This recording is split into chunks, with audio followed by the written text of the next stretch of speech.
Keep in mind, the Saints obviously did explore alternate routes. They met with Deshaun Watson, one of 4 teams to do that last week.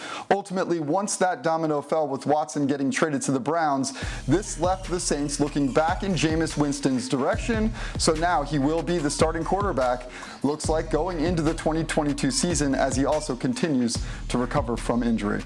You know, I realize Sean Payton's not there anymore, Marcus, as the head coach of the Saints, but you had conversations with him about how much they liked Jameis Winston and some of the potential that they saw in him before he got injured. How do you like this move for the Saints when it comes to them being a potential contender with Jameis?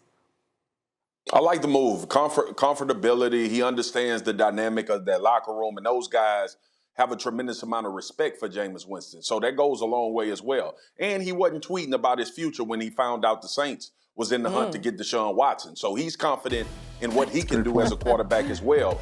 But more importantly, when you look at Jameis Winston, and I talked about this, y'all know we had this conversation. Jameis Winston has already been through the process of becoming a better quarterback. We start to see it, and if not for an ACL, I think we would have talked about Jameis Winston potentially being one of the top free agent quarterbacks in this market.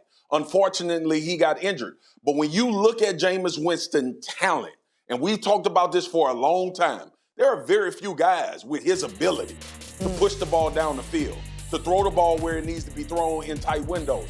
Turnovers was his issue. And Sean Payton told me personally, verbatim, he will not turn the football over like we've seen him do at the forefront of his career. They are confident that they can win games with Jameis Winston, and he's still becoming the player that he ultimately can become. This is huge for the Saints. This is huge for Jameis. He has an opportunity to take control of a football team, make it his own, and with the understanding that he's been able to gain behind Drew Brees and working with Sean Payton, I hope to see him go forward and have success continued on. Yeah, I think this move tells us a lot about how the Saints see themselves. Because when we were looking at the quarterback market and the draft, we thought, okay, maybe the Saints will, they're picking late in the draft, take a flyer on someone like a Desmond Ridder. But what this tells me is they looked at their roster. They said, we still have one of the best defenses in the league, even with some losses of personnel. We have a good offensive line. We can compete. We don't want to wait a year and rebuild.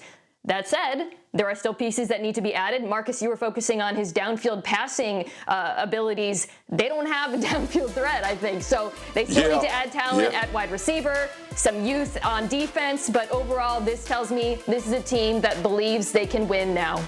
Yeah, you'd love to see it too. And I mean, they look at other things happening around them in the division. And they say, yeah, we can at least factor in from that standpoint.